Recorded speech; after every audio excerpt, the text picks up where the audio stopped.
ready for another lesson?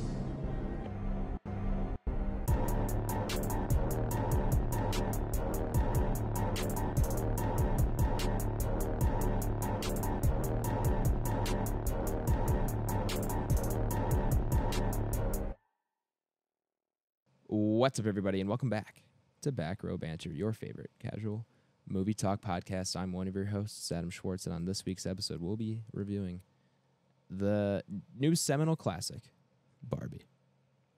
Is it too early? It's a big call. I'm making it. I'm calling my shot. There you go. Joining us today, of course. His job is just pod. It's Nathaniel Gingrich. What up, folks? I just pod. Yeah? All I do is pod. Yeah. Everything about a pod. Mm-hmm. No editing. It's not going to be confused as pod editor or... No. Or radio host is another big misconception. No, just pod. I pod. Yeah. I mean, I consume pod, too. That's what a lot of people don't know is that, I not only produce pod. That is a misconception about I take in pod, too. Someone who does pod is they not only pod, but they... Yeah, I pod in and I pod out. Gotcha. Okay. I pooed. In pod and out pod. Mm-hmm. Right. You pooed? That's concerning. That's different. That's not pod. Oh, it's just that's not the past tense. No. That's podded. Podded. My bad. Yeah. Also joining us today is El Kenbajo, Tyler Vidalis. Hey, what's going on? How you doing, Ken? I'm good. I was really feeling pretty good about your name today. I wanted to make you Ken of some kind. Ken Bajo. Dude, this dog. I mean, I do have quite literally a stereotypical Barbie at home, so. There you go. Do you guys ever play like G.I. Joes or anything? Growing up? I had a G.I. Joe. Yeah. Yeah. I think I did too. Although I think it was like off-brand G.I. Joe. It was like a swap. And my sisters had Barbies, and my G.I. Joes had to have women. So that's where we went. We went to the Barbies. Right. Makes sense. Yeah. Does make sense. And rounding out the squadron, of course, is Big Barbie BlakeHolder. You know what? That's the name I was hoping to get, and I support it. There you go. It was an easy one. I don't think we could have done better this week. It was an easy one this week, man. There is a big Barbie. There is a big. Very quickly in there, there's a big Barbie. There is a big Barbie. Would love to. I want to get your thoughts on that opening. We'll get. What do you think is the biggest Barbie doll you can actually purchase? I'm sure that's a Googleable question. Yeah. Do you think it's like over? You think it's over a foot? Yeah, I would imagine. I'll bet but you. I feel like there's patent the small ones. There's surely life-sized ones. There's some weirdos made a life-size one out of a sex doll at some point. Like I was gonna say, yeah, I don't know if he made it a doll. He certainly made it into a nympho sex doll. I could imagine. Like there's pervs out there. But would that really be a Barbie though? If it's not through the brand, it's or not is that Mattel just, like, branded. some weird guys. Yeah, you see what I'm saying? Knows? So. The only other acceptable name for Blake would have been Big Mojo Jojo Casa the House. Yeah. That would have been a good one. Mojo Dojo Casa the House. I'm seeing some. I'm trying to find it. The biggest one I've seen as I'm scrolling through Google here is 3 feet tall. Did you guys see that? Oh wow, it's that pretty big. It is 3D advertisement they did with this thing in Abu Dhabi of the like 50-foot one where it comes out of the box. Yeah, what the hell? That's How'd they do wild. that shit, man? I don't know. We're kind of living the future. My brain doesn't work like that. I don't. It's got to do something with the angle, but like I can't fathom what's going on with it. I don't either, but I love it. It's Back to the Future. Truthfully, yeah. What is it? Jaws? Like, what was it? It was well, Jaws it's like 15. Yeah, or something 15 like or that. something like that. Something ridiculous. Yeah. But hey, I'm all for it, man. Those are cool advertisements. Mm. They get a little distracting, though, if you put them on the side of the road. So let's keep them in big cities, you know? Could you imagine just like, I don't know, like a Pac-Man movie, and like there's just a Pac-Man like hologram on the highway? You could probably do it with a sphere. You can, yeah. Do we don't have a Pac-Man movie? That's surprising. No, I think we do. Got Pixels. Got Sonic. I was gonna say just that Pixel movie. kill me. And Guardians 2. Yeah. Pac-Man So, came what I there. think this Barbie movie will actually trigger, though, is just a runoff of like old children's fucking toys and games. And shit that just be put I guess you already didn't. started, I was about to say, for yes, sure. you didn't hear that news of the Mattel Cinematic Universe, Blake. Huh. No, you're laughing. I'm not kidding. I can't tell if you're trolling No, me I'm or not. I would love wow, to be you're trolling dead you. ass. I'm dead ass. That's sick. Cinematic We universe have here. to put an end to this, fellas. No, It starts with us four, but we can't keep letting people make cinematic We can't universes. keep getting away with it. Same. I need to find the. We full have to. list. We have to stop this. That's ridiculous. It is pretty crazy. There's 8. But it really shouldn't be allowed. All right, the 8 live-action movies that are part of the Mattel Come on, Cinematic man. Universe. 8? Number 1, Polly Pocket. Number 2, Uno. 3 is Barney. Here, let me read the descriptions for you. Polly Pocket, after the massive success of Barbie, Mattel CEO has announced the Mattel Cinematic Universe featuring films based on the company's toys. All right, that's the only description for that one for some reason. Uno is rapper Lil Yachty is being considered for the starring role in a Mattel action heist comedy about the card game Uno. Marcy Kelly wrote the film's screenplay. Barney, the amiable purple dinosaur, is the subject of a film being made by Daniel Kaluuya. The New Yorker claims that this film will be surrealistic and A24 type. The next one is A24 type. I just don't know if I want any of this. The next one is Major Matt Mason, which I'm not familiar. It's an astronaut action figure. Tom Hanks will be playing the lead role in Major Matt Mason, based on the 1960s astronaut action figure of the same name. Mattel is attempting a new live-action film based on the Masters of the Universe, featuring the iconic He-Man. Hot Wheels is also getting a movie. Thomas the Tank Engine, which I feel like that was just Bullet Train, but you got that. And American Girl Dolls. The one that's missing from this list, and my favorite of them all, the Magic 8 Ball, is on that list as well. It's just not on this URL, but the Magic 8 Ball is getting its own movie.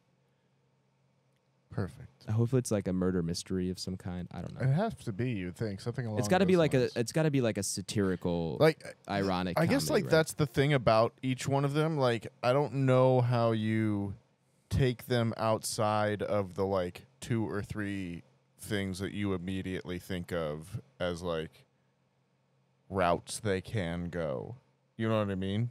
By starting with a product and trying to work backwards, there's only so many directions you can really go with it. Mm-hmm. Like even with Barbie, we knew at some point it was going to be like Barbie goes to the real world. Right. Like there's only she either does or she doesn't. Like there's not too many other options Right. you can have. What kind of movie is just in Barbie Land? Right, yeah. And what kind of movie is just the Magic 8 Ball if it's not somehow the source of choosing something or, something like that. I don't know. Right. Yeah. Mattel, wrong message to take away from Barbie. I don't know if we need this. But hey, I mean, we'll get into it, but it's not like Mattel seemed like they gave a ton of creative input, given how much this movie kind of made jokes about Mattel. It's true. So if they're willing to kind of go that route and just let these things be whatever they end up being and just give them to filmmakers and be like, run with it, that could be good. So, I don't know. But as we always say, new IP, please. Not shitty board games made into movies. I don't know what an Uno movie could be, but if Lil Yachty's in it, I'm intrigued. That was actually kind of funny. Lil Yachty's actually a funny guy. He is. But I mean, like I've got to stand on principles at this point, fellas. Like we legitimately can't keep letting people build. They can't keep getting away with it. Isn't that Breaking Bad? Yes. Yeah, it is. I think so. Yeah. Great meme. It is a great Top movie. 5 meme for sure. Yeah. Anyways, let's I guess get into MC. Well, because it's also the MCU. Mattel Cinematic Universe. Whoa. But film entry number 1. This is the Iron Man of the Mattel Cinematic Universe. Is it better than Iron Man? I would say so. Damn. Just kidding. But Nathaniel, can you give the listener here a rundown of how our review segment works? What up, folks? If you are new, or perhaps you've just forgotten, the way our review segment works here on Back Row Banter is it is split into 2 sections. There's the non-spoiler section, and then there's the spoiler section. It's pretty self-explanatory. In the non-spoiler section, we'll go over the movie's IMDb page, who's in it, who wrote it, who directed it, all that good stuff. We'll talk about the movie synopsis, kind of go around, talk about our initial reactions to the movie, and we will recommend the movie. It's got to be a yes or no. There is no nuance on the internet. From then on, we'll go into spoiler time. We'll play spoiler noise, so if you don't want to have anything spoiled for you, don't worry about it. But do come back later to listen to the rest of the episode and, hear what we've been watching or anything like that. But during the spoiler time, we'll give our deeper thoughts, all that good stuff. Oh, and we got to rank it up on our Entropy list, which is our big list of everything we've watched on the podcast so far. Ranked.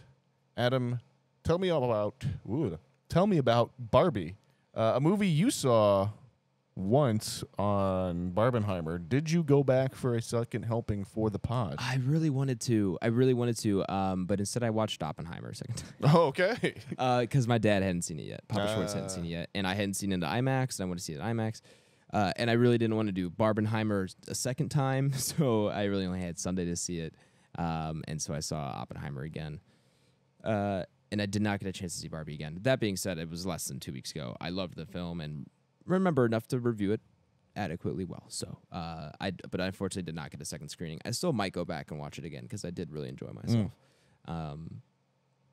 But that being said, yes, I would love to give you a rundown of this movie's IMDb page. Of course, this is a new movie rated PG-13 with a runtime of 1 hour and 54 minutes and an IMDb rating of 7.4 out of 10. Pretty good for IMDb. Directed and written by Greta Gerwig, and there's a writing credit for Noah Baumbach. Yes. I'm not too familiar with him. What is he? Okay. Marriage Story is what I know him as, and looks like Fantastic Mr. Fox as well. Okay, so he's been here and there. He's dabbled here and there. Starring, of course. I just lost the cast page. Love it. Margot Robbie. Right, and Ryan Gosling. Mm-hmm. And I feel like I could stop there, and this is going to be a pretty good movie. But it keeps going from there. Issa Rae. These are all in order of appearance. Please tell me no. Issa Rae, Kate McKinnon. They're all just listed as Barbie. It is true. Dua Lipa is here. She makes a kind of an appearance. Mm-hmm. Simu Lee is returning to the Entropy list. That's true. Previously in Shang-Chi, the titular character. In the other MCU. He's first one to cross over into both the MCU and the MCU. True. Really happy for the guy. Setting records out here. Michael Cera. Or not Michael Cera. Yeah, Michael Cera. Okay. Yeah, that was Michael Cera. Yeah. Trying to think who else. This list is not helping me because I think it's in order of appearance here, which isn't great. John Cena makes a cameo. From the DCU.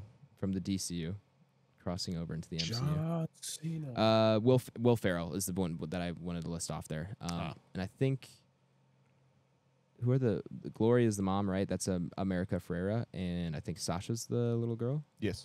Ariana Greenblatt. So there we have it. I think I have most of who I want to mention here.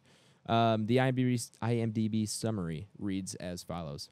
Barbie suffers a crisis that leads her to question her world and her existence. That's all you need. It's good. It's good. I like it. Short, sweet. Because if you go any further than that, you get lost. It's so hard to explain this movie. A lot happens. So cover some ground. Yeah. You could. There's a lot packed into this. Tons to unpack. Yeah, there's a lot that goes into this, a lot to unpack. So I'm glad that they kept that short. That being said, fellas, where do we land on Barbie? What has been a rather contentious pick on the internet. I feel like people are pretty split on, and I think people lean towards liking it more. But I've seen a lot of people absolutely hate it. I don't think there's a lot in between. You either kind of like it a lot or you just hate it, and I haven't seen a lot of in between. Really, I haven't seen. I've only seen pretty much praise, at least kind of like on the Reddit. It's here and side, there, right? yeah. Overall, majority, of course, is positive, Yeah. which is good. I 'Cause think, yeah, I was gonna say, I think the majority is, at least the people that I've talked to, it's been positive. But the people that I have heard that don't like it that I've talked to have mainly been females that don't like it. mhm. Oh, Interesting. bit of sizzle. Bit of sizzle. That being said, what do us three white men, one black man, but what us four men, four men think think of this? Well, Blake, welcome. Yeah. What do us men think about this incredibly progressive and feminist film? I guess we're gonna give our thoughts here. Which there is something to be said. I think men can have a pretty interesting perspective on a movie like this. So I think it's good that even this is definitely primarily female and feminist story and movie. It's definitely got things for guys to enjoy, and there's messages for guys that I think are there that I think a lot of people are missing too. But what are we thinking here, fellas? Are we all pretty positive here? Is that the vibe? Did you kick it off? Am I kicking it off? I think you should. You saw it first. We're going in order. Okay, it. sure. I can kick Order it of off. operation. I absolutely love this movie, dude. I was having so much fun. So for my Barbenheimer screening, we saw this first, and the theater was packed. Like just getting into the lobby and everything. I already told my story last week of how I used my A-list to just walk by the concessions line. Great day, great moment in my life.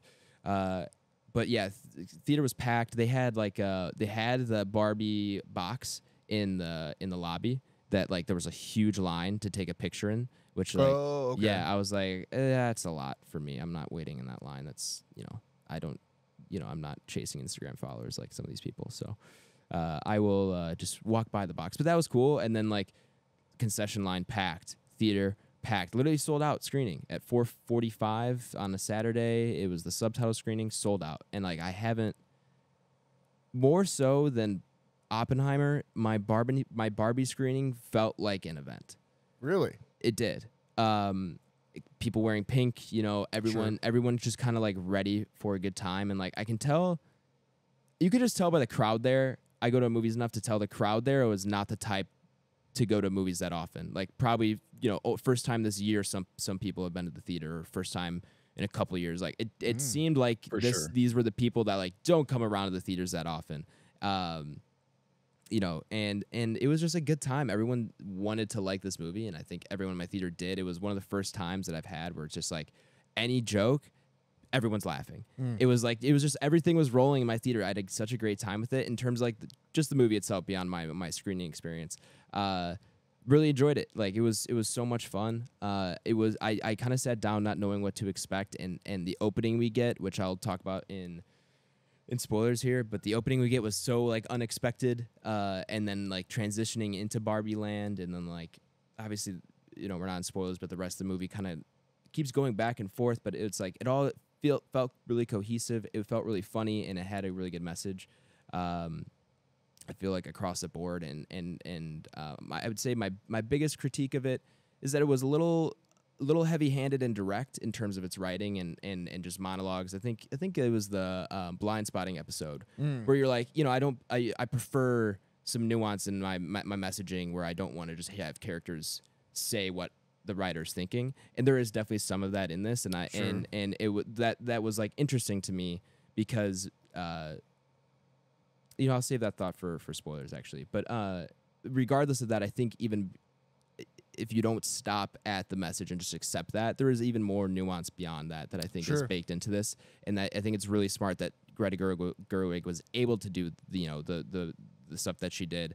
That's very surface level, and everyone can kind of understand. But then even if you want to read into it, there are things to read into. Sure. Yeah. There's two layers to it. So that was like my biggest takeaway was immediately my impression was, oh man, this is really just kind of heavy-handed, direct, and everything, and I wish there was a little bit more nuance. And then I was kind of sitting on it more and more, and I was thinking about it. And I'm like, there actually is a lot of nuance when you're looking for it. Yeah, and I enjoyed that a lot. I think that's also a position too, like even in the length of this podcast, that I've like softened more of my stance on as well. Whereas like I feel I'm willing to forgive more clunky or like straight up, expository dialogue if the film around it is still interesting. Right. It's when a movie just grinds to a halt to give you expository dialogue, or like makes it known to itself because it doesn't think that you can keep up along with it, that it really gets cumbersome to a movie nowadays. And I think this movie does a great job of walking the line of like, well, if we're gonna go down that route and say exactly what we mean and put it out on there, then we're sure as hell gonna back it up with a joke too, or something like that as well. 100%. Or make it tied into the movie as well too. Yeah, and I agree with you. I think all of that was really well done. It was really well tied in and everything. I think the acting is great. I think both. I knew, obviously we know Ryan Gosling's incredible. We just watched La La Land. Like, enough said there. But like, this might be one of my favorite performances of his, if not my favorite performance of his. And I just wasn't expecting that coming in. I knew he was going to be good, but I didn't think he would have enough to do in this movie for me to come out saying this is my favorite Ryan Gosling performance. And it honestly might be, and that really surprised me. And of course, Margot Robbie's great. That kind of goes unsaid. She hasn't, and from what I've seen, had a bad performance. So, both of them are great in the leads. The supporting cast was good as well. Michael Cera, I was not expecting. Did not know he was in the cast. So he was great. And neither did I. That was fucking hilarious. And I'm glad I didn't, because it kind of came out of nowhere, and I was like, oh, great. And then I thought it might have just been a cameo, like an off-putting joke of like, and then there's Alan, and like they kind of just let it be. And the fact that he's an actual character is great. And then Simu Lee is fantastic as well. And then of course the mom was great. What was her name? America Ferrera. She was really good too. I will talk about more of her character in the spoilers, but I really like how they did that whole kind of plot line with her character, and the like half reveal. It was kind of a reveal of like the memories and stuff. So I'll leave that as vague as possible. But all that stuff was really cool too. But I am definitely recommend. I love this movie. I really want to go see it again. And I had a great time. Who saw it second? I saw it Sunday. I also saw it Sunday. I saw it slightly before you did, though. Yeah, I caught it Monday. All right, Tyler, so Tyler, you're up. All right. Yeah, because you saw the 7 o'clock, right? I did. Yeah, I was at the 6. So take that. Yeah, I'm definitely a recommend on this for sure. I think I was pleasantly surprised by kind of the direction that they took. When you hear Barbie, you just don't really you really don't know where they're going to go with it. And, I just try to stay as blank as possible on storylines, plot lines, anything of that direction, cameos and stuff like that. So I saw Michael Cera's name on the screen beforehand. So I was like, what the fuck is he going to do in this? And then, it's cool because I like the theatrical kind of play style that they went with this. I really honestly wasn't expecting that. And I know that Ryan has a background in that, so it's always really cool to see like the actual theater nerds from Hollywood kind of come out and express like where they started and everything like that. So that was really fun to see in him. I think, not that there's been negative reviews on Margot, but I think Ryan's been kind of stealing the unexpected show from a lot of people that were kind of expecting it to be a Barbie movie. And he did a phenomenal job. Margot Robbie did a phenomenal job too. I don't think you could find another person to play your stereotypical Barbie, which they obviously state relatively in the beginning. That, if you're going to pick somebody to say that, you probably shouldn't pick this actress. Yeah. And so yeah, that was funny, but it's cool. Yeah, this movie knows exactly what it is. We'll obviously get into a lot more in spoilers, but acting, character design, costume design, just the overall design level of this movie. The music was good. Did I say acting? I think so. And then the humor was like on point. So yeah, I'm definitely a recommend. I will go next. That is the order we've decided. I suppose. Yeah. Yeah, I saw This this. is the way. I saw this last Sunday, like I said, so it would have been out a week already, and my cinema was still pretty full as well too. Yeah. Which was like you said, cool to see. And also really interesting because when I saw Oppenheimer, that theater was packed too, and like I saw all of these headlines saying, "Oh, such a huge drop off weekend 1 to weekend 2," but all these theaters were still really full. So Who knows? yeah, I don't know. It's really weird. This is a deeply weird movie. It is. Yeah, we should acknowledge that on some level. There's it is strange. I mean, it is it's a very funny script, which is what I think it has going for it, like as maybe its biggest strength is that like the script in and of itself is just funny. The jokes that are written are funny. There is visual gags. There are theme song or auditory gags as well too that are played throughout. It's just a funny movie overall, and it's just, I think what I like about it is that they decided to do it with real actors. Like, you can imagine if you took this exact script and just made it animated, like that's your average Pixar or DreamWorks or Illumination, Illumination in particular movie at this point, Fish Out of Water, in New World or whatever. But the fact that they, I think, used real actors and everything just lends it a little bit more humanity, a little bit more joy to it in some ways, a little bit more soul. I thought the jokes all landed pretty well for me. I thought the overall course of the story was pretty interesting as far as they go.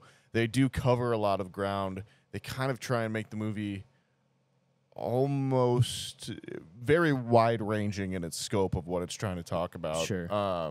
And that is one thing where I felt a little bit like, because it had kind of such a scattergun approach, it sometimes kind of either moved very quickly through something, or like it felt a little bit out of place with where it was emphasizing stuff. I think like some of the mom stuff gets involved in that too. Mm-hmm. I did have a friend that said that she liked, well,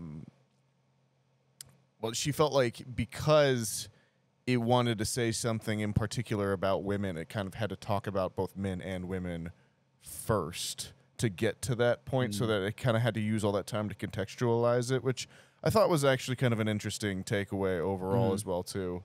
But my, I guess, main criticism that I would have at the end of it, and I don't know if everyone else is going to feel this way too, but I really couldn't shake the feeling that it was still like this big kind of commercial thing as well too, you know, that like at the end it was a movie about a product and that stuff. And even though it did that about as well as it could, like the fact that it also kind of folded in these progressive ideas and that kind of stuff, like also made me feel like I'm having that sold back to me in some ways as well too, which just kind of irks me. But yeah, overall, I'm still definitely a recommend. I'm just maybe not as positive on it as I wanted to be, or maybe was hoping I would be coming out of it. But definitely a big recommend overall, and just a heck of a swing. Yeah, right? Yeah, I haven't seen a movie like this maybe ever.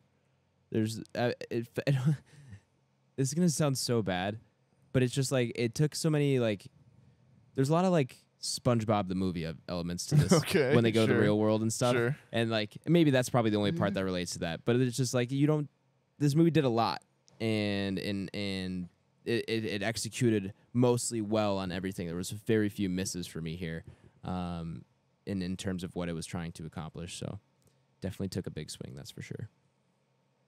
Yeah, I think. Yeah. Go ahead, Blake. Sorry. No, you got it, bro. I was just gonna cap off my kind of final thought. I was just gonna say that I think it helps that like Noah Baumbach and Greta Gerwig are known as very good script writers in the industry at this point. So they definitely know what they're doing on that side of things as well too. It was a smart choice to just kind of let them cook, as the kids say. Yeah, that is what the kids say. Blake, please continue. I'm sorry. Yeah, I mean, for the most part, even on my viewing. So for starters, right, there was still a decent crowd in there. Because this 1 week after release, right? Yes. Yeah.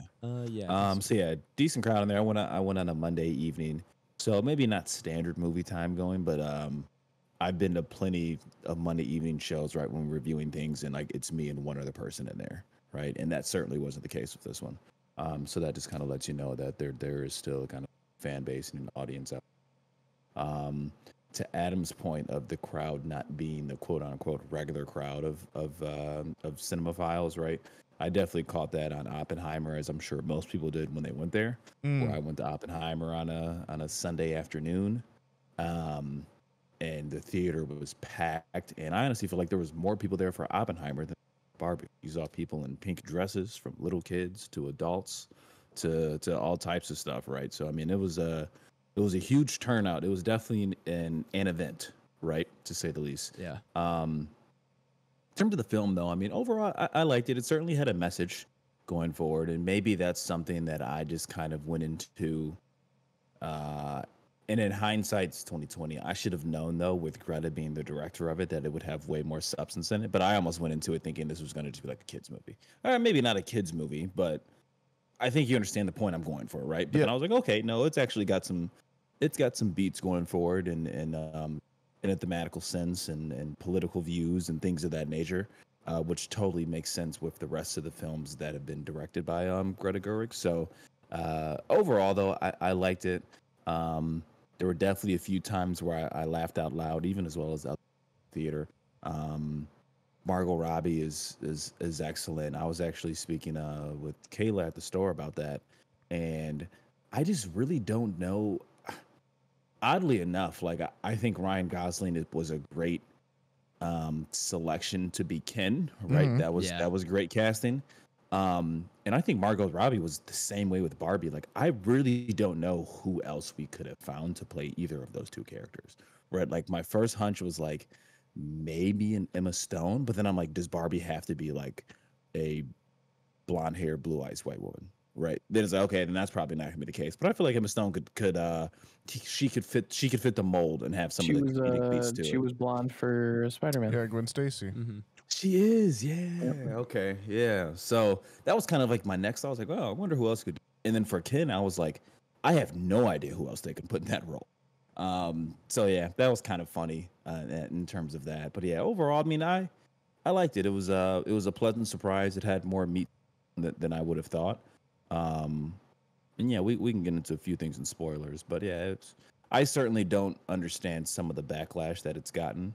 Let me take a step back. I mean, from the things I've seen on the internet, I can totally understand the backlash it's gotten because the times, right? And there are a lot of pro-women and feminist agendas and things going on in this movie that a lot of people on the internet don't like. But fortunately, we do live in the real world. People who are supportive of those things. And that's why we're able to get films like this. So that's my 2 cents. Cool. Let's get into spoilers. I'm so excited. You're chomping at the bit to get into spoilers. I can tell. Yeah. All right, hold on. Let me decide on a spoiler noise. What should we go with? I don't know. You just said let me decide, and then you asked me a question. So like, I feel like you should decide. I feel like you said you want to decide. Yeah. We're gonna go ahead and head into spoilers. If you haven't seen the movie, go check the episode description. Then now you're supposed to do it. Oh, sorry. Yeah. Spoilers. Shit goes down in a magical dance number. There were some good ones. There were some good ones in this one. Mm-hmm. Dude, listen. I Am Ken must win Best Original Song at the Oscars, or else I'm going to have it. All right? I know Peaches was great. I do love Peaches. but it's a very simple song compared to I Am Ken, which has a lot of, complex meaning and nuance. And of course, it's Ryan Gosling singing. So, gets bonus points for that. But yeah, dude, I can't stop listening to that song. I've listened to it. Not, okay, I shouldn't say I can't stop, but I keep listening to that song. It's so good, man. It's so fun. And it's like, I almost wanted to go see it again just to see that dance number again. It was such a good scene. That is my thoughts. I love this movie. But,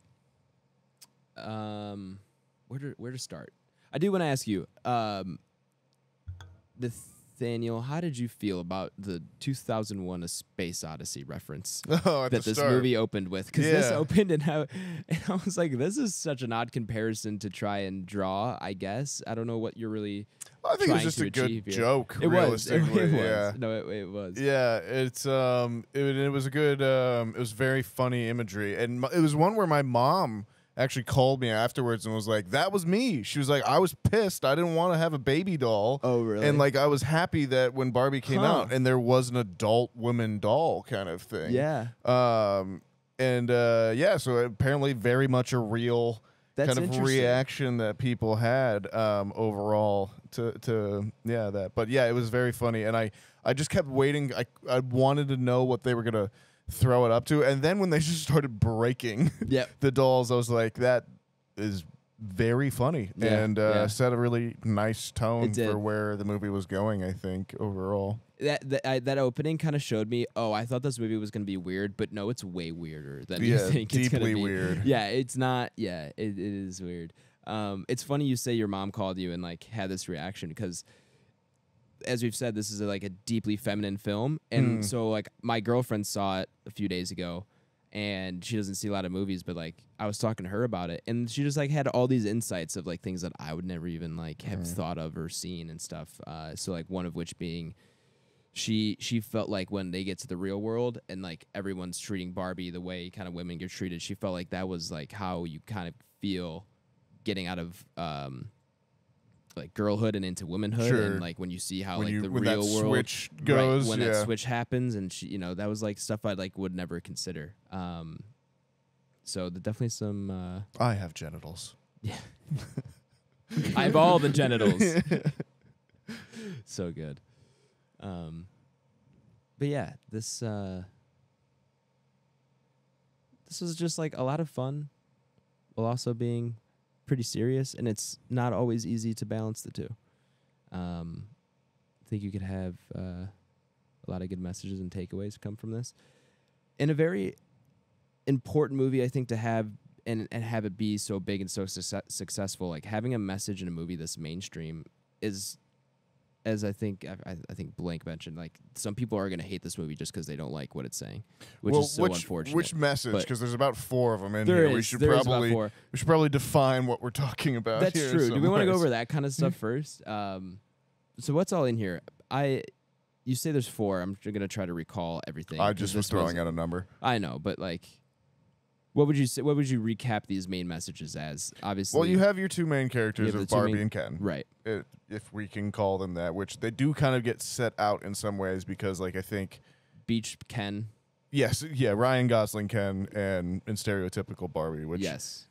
I think while I was watching, we're in spoilers. I think while I was watching it, I did have the kind of a little bit of a confusing thought of like, is she the original Barbie? Is she just the stereotypical Barbie of like this generation? Which I think is what I finally settled on, and that like every time there's kind of a regen of the standard Barbie, they get a new one kind of thing, and so I went with Robbie's Barbie as the new stereotypical Barbie of this generation. But where was I going with this? Oh yeah, I do think their kind of star power does kind of set them apart at a certain point, and like they do become obviously your kind of main characters because they're the ones that go to the real world.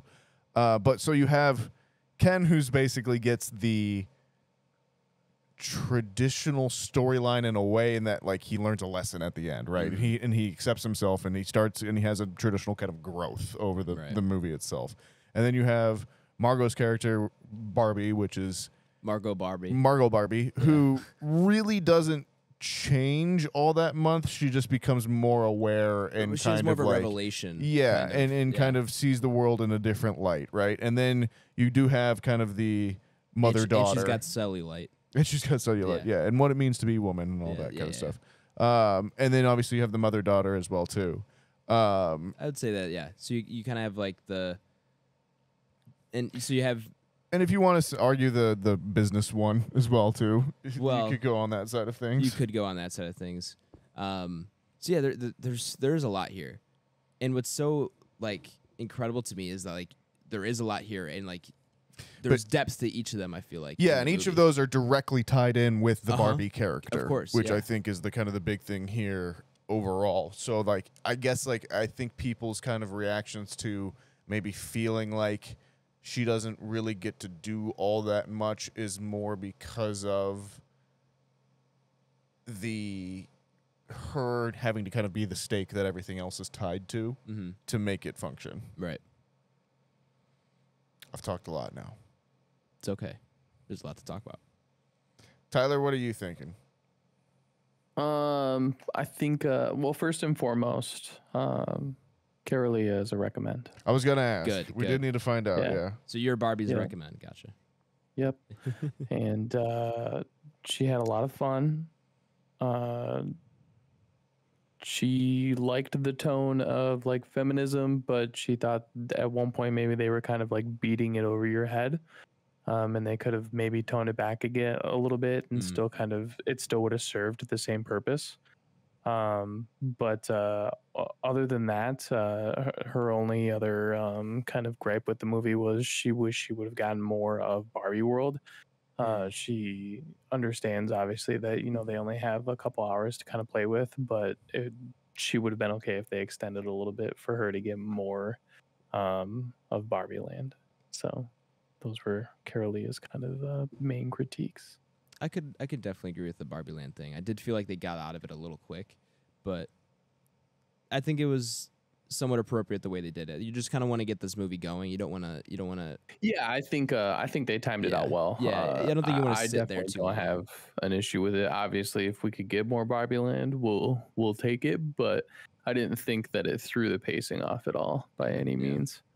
The only reason why I wanted more Barbie World is because I wanted to see more of that set, and seeing like when Ken gets hurt at the beach and the ambulance thing comes and then it like opens up like the actual play set. Like that's cool. That was you so took cool. something that people have actually played with and took it to a detail that is on such a high level, and presented it in a way that people connect with it so much. And so like that's really cool. I'm like, you guys did a really, really good job with this. And the fact that Barbie Land is like legitimately Barbie Land, and they did a really good job of just saying like, if she floats, she can just float. It's fucking Barbie Land. Yeah.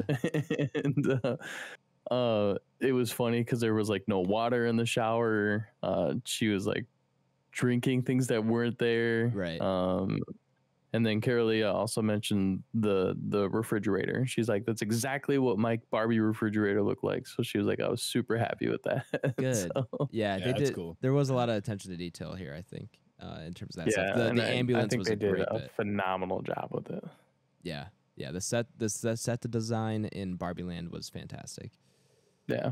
Definitely. Agree. Musical numbers were phenomenal. Mm-hmm. I thought that the I Am Ken one was probably the most time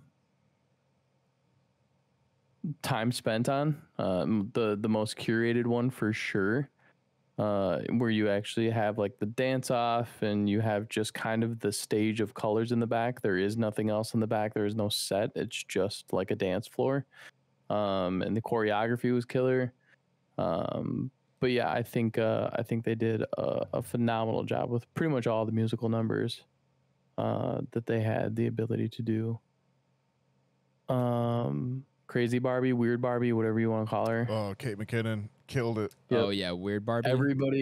Everybody's got a weird Barbie. Every single girl got to the point where they were like, I'm gonna cut this Barbie's hair, and that's exactly what it was. I saw her name in the opening credits, and I was like, Kate McKinnon, or no, maybe not the opening credits. I heard Kate McKinnon was like a story about her on set or whatever, I was like, oh, I didn't know she was in this movie. And then they said Weird Barbie, and I was like, oh, that's Kate McKinnon, 100%. They just mentioned Weird Barbie, and I was like, all right, I know what's about to happen. They were walking up to her house, and I just started laughing. And I was like the only one just because I knew it was about to happen, and it was fantastic. She's just doing the splits immediately. Yeah, like, that I really loved. This is great. Yeah. You couldn't cast that any better. There's a lot of good physical comedy in this. There for is, sure. yeah. So yeah, but I mean, there's so much to, like we said, kind of unpack. But the political undertones, the feminism factor of everything, the fact that Ken and Barbie go to the real world, and he's like, men rule the world. Yeah. And there's like this whole flip. I thought it was just super well written. I think they did a very good job at getting their point across. I did not know who Ruth was. So I'm glad that at the end of the movie they said who she was. Otherwise, I was going to have to Google it after the fact. But usually, typically, when you see like an old person in like an empty room on their own set, they're probably somebody relatively important. Yeah, So- they kind of gave her that treatment. Yep. of So like, that's oh, kind of yeah. like that classic scene. I think Will Ferrell did a really good job too. Oh, of course he did, yeah. Yeah. You know, just bringing his style of humor to this was just, again, just kind of another notch up that they did with the humor bit. But it was funny when it was supposed to be funny. It was serious. Hello. That was an odd cut. Because we had a oopsie. We didn't have an oopsie. We just got so much content for the people. That it cannot No be SD held. card could contain our content. That's right. Yeah, our SD card ran out of space and stopped recording probably about 15 more minutes, 15, 20 minutes after the last thing you guys heard. So, like, half of spoilers True. didn't get recorded. That being said, we're going to go summarize our points. I went around after, I believe, the recording ended. I think the biggest thing that I wanted to touch on was how good the musical number is, which I think we talked about. How I loved how it was a kind of feminist-driven movie, but also there was good messages for men, which I gave better context to. That sounds really misogynistic of me to be like, the men message was great. No, it was like nice to have a movie play both sides and give things to everybody, give messages to everybody, as we something said, for everybody to enjoy. Yeah, to talk about one in any sort of intelligent Of way, course. you have to kind of also Talk about include the other in there Right. as well too. And then we agreed matriarchy and patriarchy neither work because somebody's getting slighted in either way, and that horses, as the movie discusses, horses should rule the world. It's true. I think that's what we all agreed on. I Any other said big that points? I had a little bit of a rough time with it because I felt like it was starting to sell our ideas back to each of That's us. right. Yes. Yeah. Oh man, that was a good little story. That's sad that it got lost. 'Cause And yeah, I was your whole- referencing a book I had once read called "Eat the Document," where a older punk had a similar revelation at that moment. Yes, where the revolution was being sold back to him, essentially. Yeah. What were the big touchstones? We loved set design, costume design, everything. I think that's kind of what we're talking about. Yeah, and then we also said some of the physicality as well too. That Yeah. again, some of the benefits of having this done with actors, and from Will Ferrell Right. to Kate McKinnon to everyone in the cast themselves, is that you do get that extra kind of presence and performance that you just don't really get, obviously, in animation or anything like that. Not to say that animation isn't cinema, but it is different, obviously.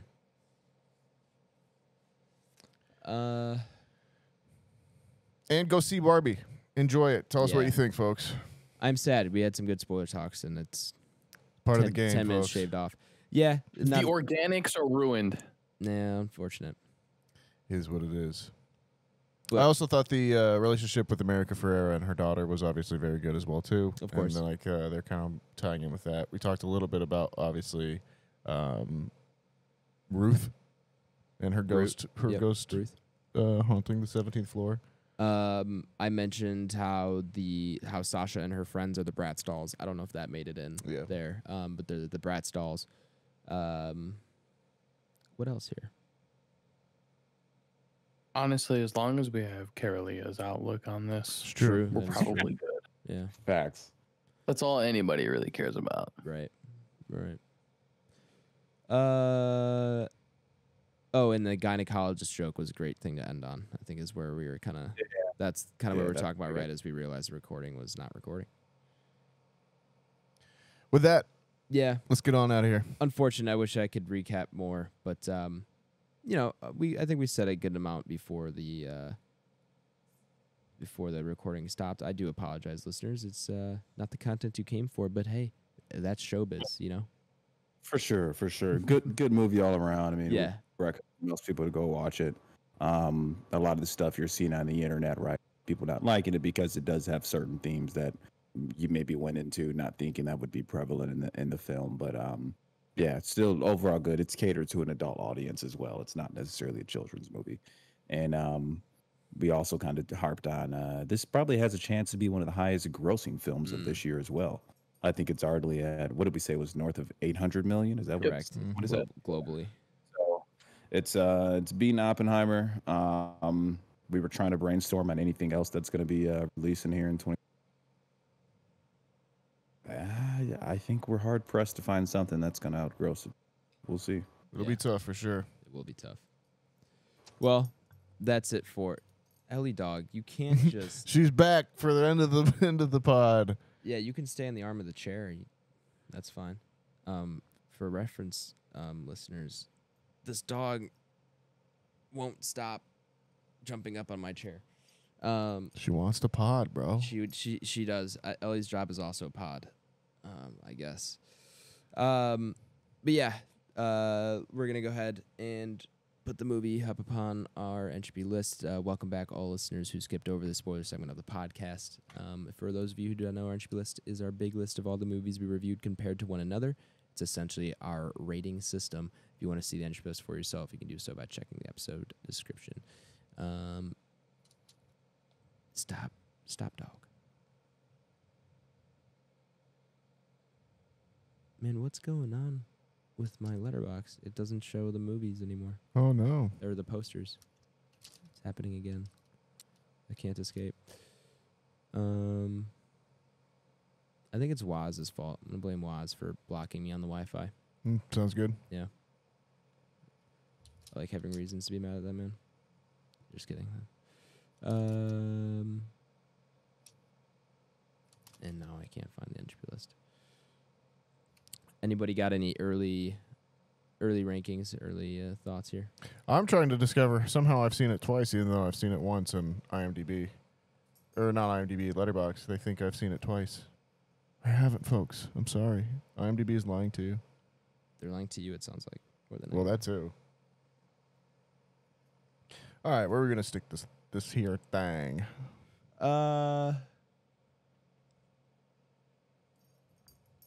This is a tough one.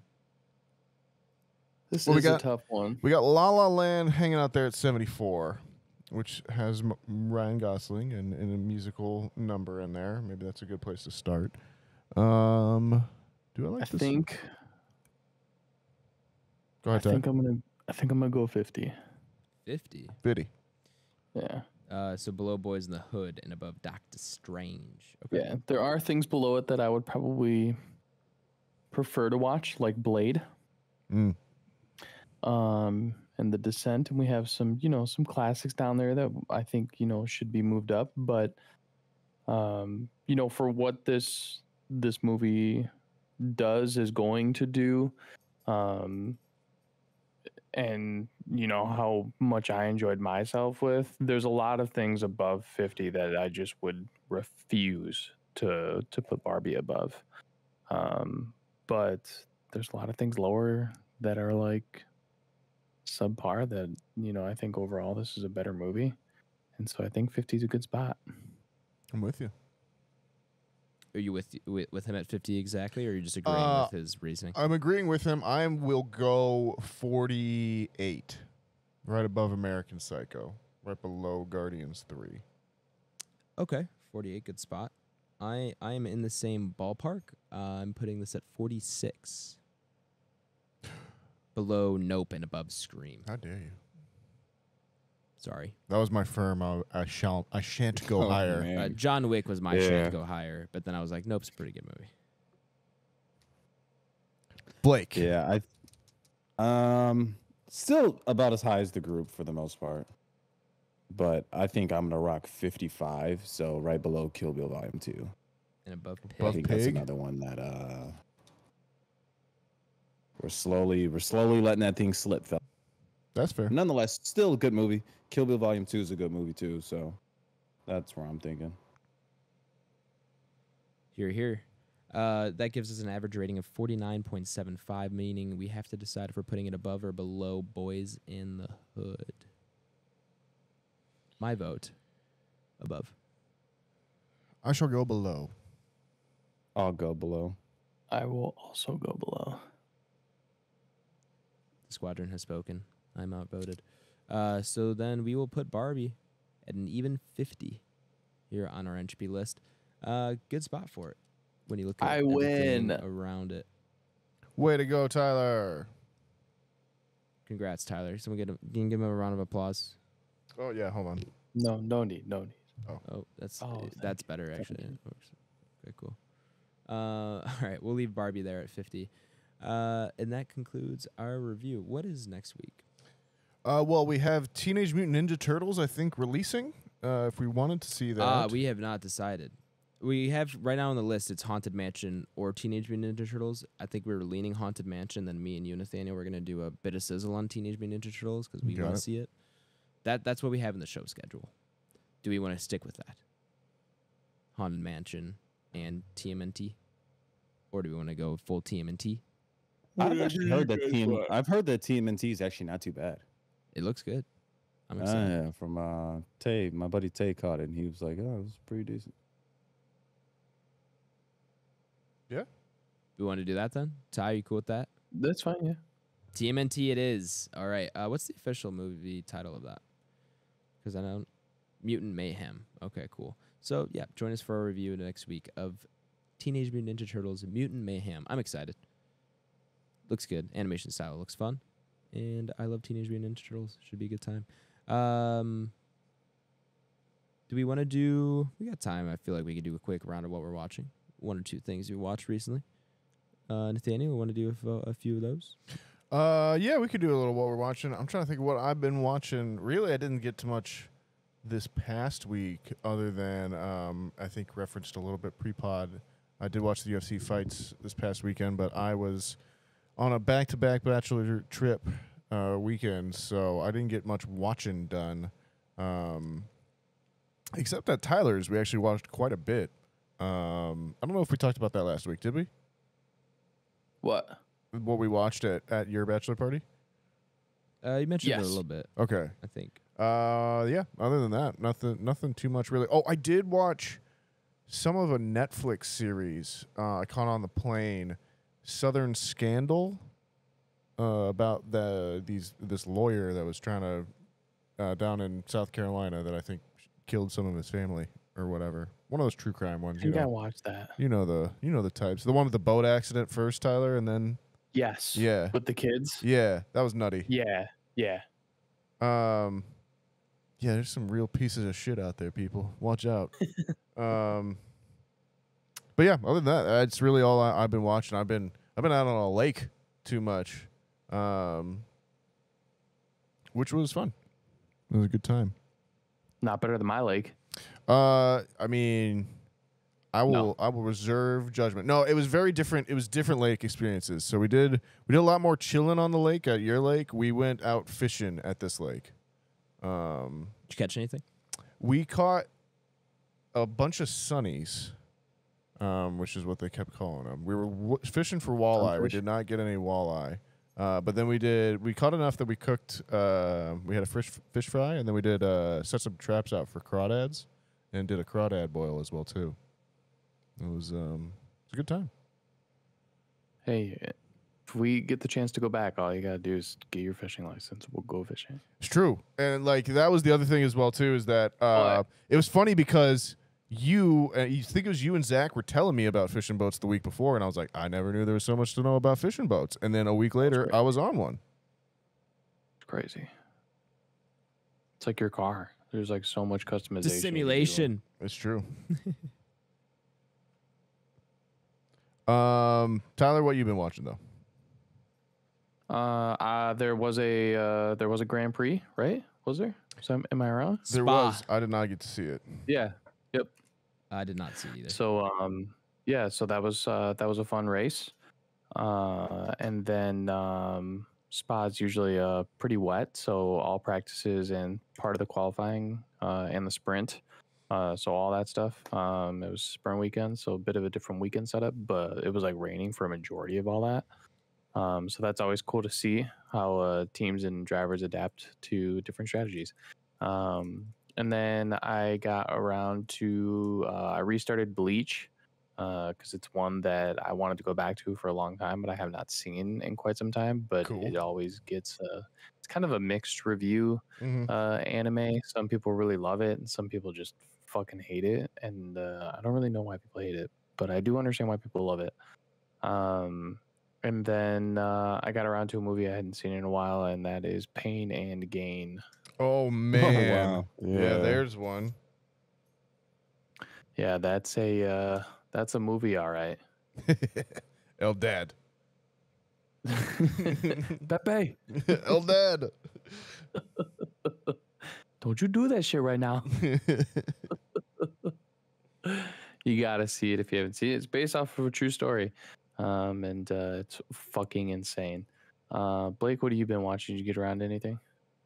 Not much. We kind of mentioned that there was a big boxing match Saturday night between Terrence Crawford and Earl Spence Jr.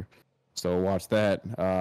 Went as expected. Crawford's a really good fighter. I think that put him to 39-0, something like that. 38-0.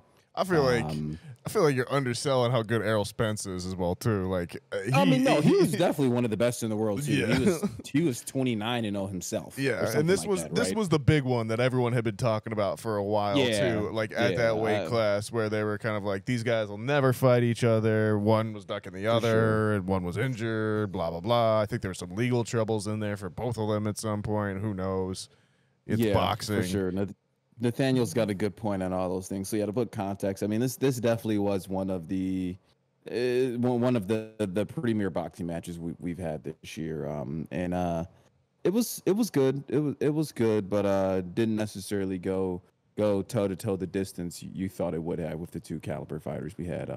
Terrence Crawford just seems to really be locked in. So we'll see if we'll get a rematch. I'm sure we will. I don't know if we'll be at that same weight. I think they did 149. I think they're trying. I think Spence is saying if they want to do a rematch, probably 54 match. So the next big match we're kind of looking at right now is, I want to say, Shakira Stevenson. I think might fight Lomachenko. Oh, okay. I think that's might go on, and that's like don't quote me, 130 something. Yeah, who knows? There's so many boxing classes. Weights are strange. Yep. 137, something like that. So we'll see. And Shakira's kind of the next young guy in that weight class who they think will probably end up rivaling Tank, right? If they get there. So we'll see on that. Outside of that, one thing I did rewatch for the second time, and I was really bored, just put it on, and I ended up rewatching Barbarian. Sure. That movie's awesome, man. Yeah, it's fun. That movie's awesome. That's one we might have to get on. And that's one I would reinforce to any listener. It is anybody I've told the first time. Please go into that one blind as possible. I don't know how much that is now, considering it's been out for about a year. But great film. Justin Long's hilarious. Bill Skarsgård. I'm drawing a blank on the.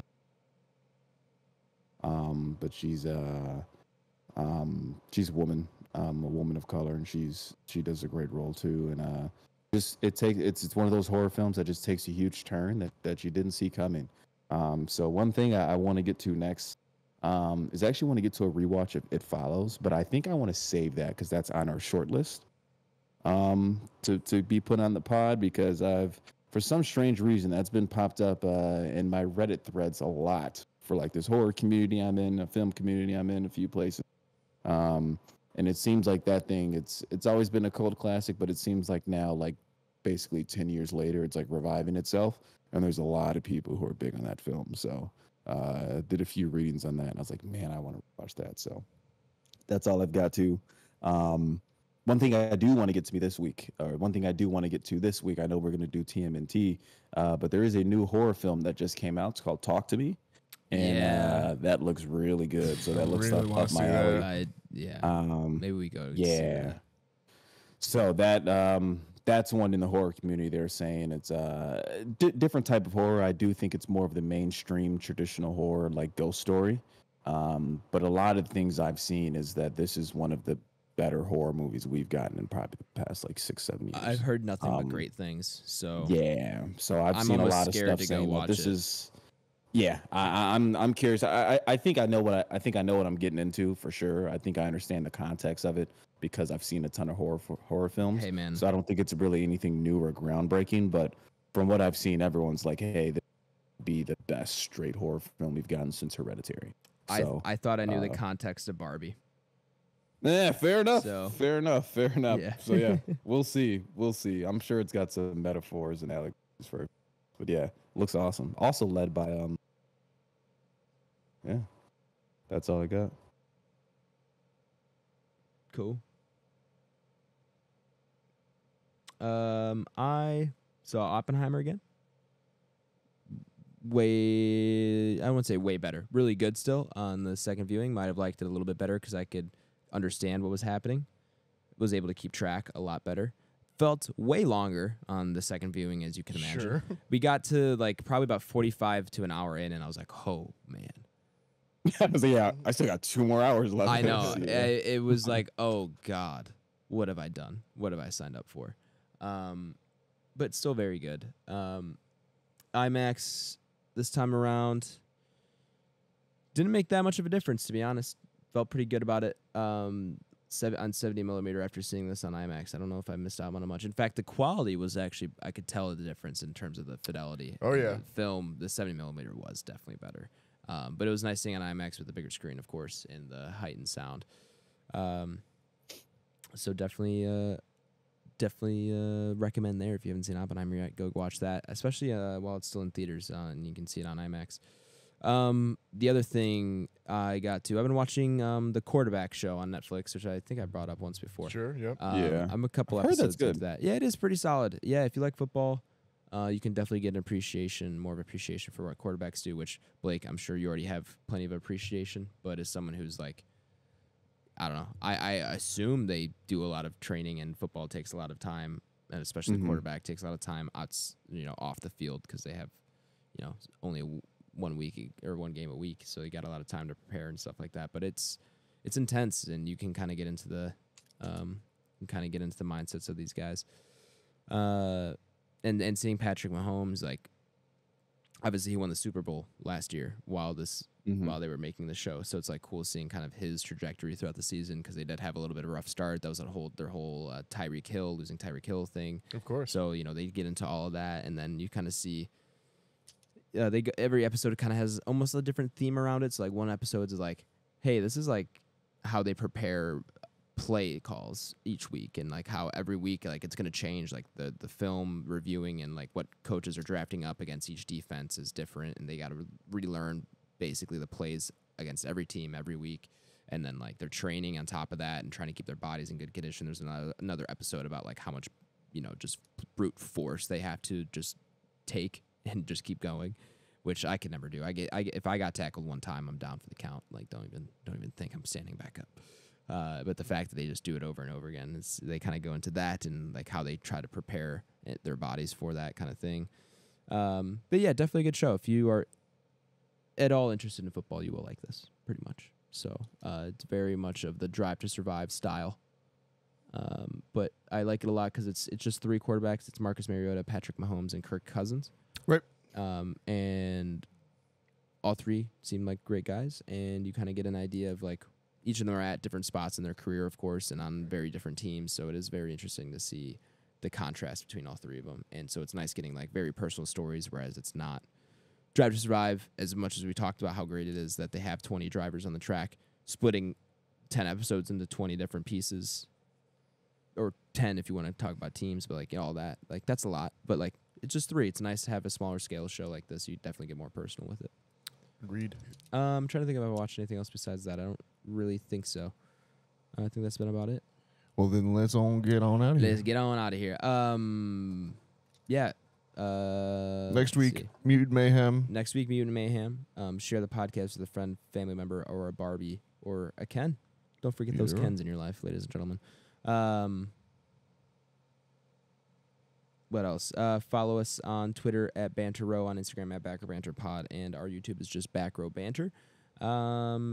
Email for any questions, comments, concerns, grievances, anything of that sort is backrowbanterpod@gmail.com. BlakeHolder, where can the people find you at, my man?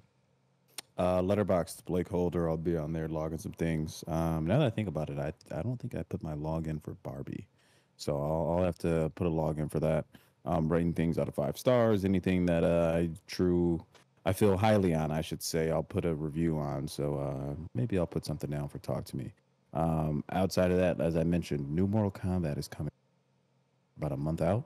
Anybody who plays Mortal Kombat, whether it's PS5 or Xbox, I have both. Please reach out to me, whether you're United States, Sweden, Denmark, wherever you're located. Only those 3, though. Blake is looking nowhere for else. Yeah, if you're anywhere else, don't even bother. Yeah. United States, Sweden, or Denmark. But yeah, so PlayStation, Mr. Water Coolers, Xbox, Mr. Water Coolers as well. So yeah, feel free. Let me know, and then we'll go Nathaniel.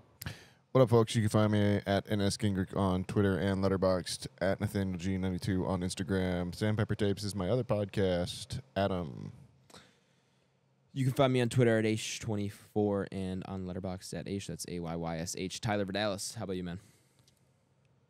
Twitter, Letterboxd, and what's the other one I say? Instagram? Yep. All Tyler Vidalis, VIDALES. Cool. That's going to do it here for episode 157 here at Back Row Banter. Thank you all for listening, especially if you made it this far into the episode. You're my favorite type of listener, and we really, truly do appreciate it. Join us next week for our review of TMNT Mutant Mayhem. We'll be RB. Be excellent to each other, everyone. We will be RB. Thanks for stopping by. We appreciate anything you can to help us grow. We just appreciate you being here, and just spread love, and we will be RB. Thanks for listening. Thanks for the support as always. We wouldn't be able to continue this podcast if it wasn't for you. So we appreciate it. We'll be RB.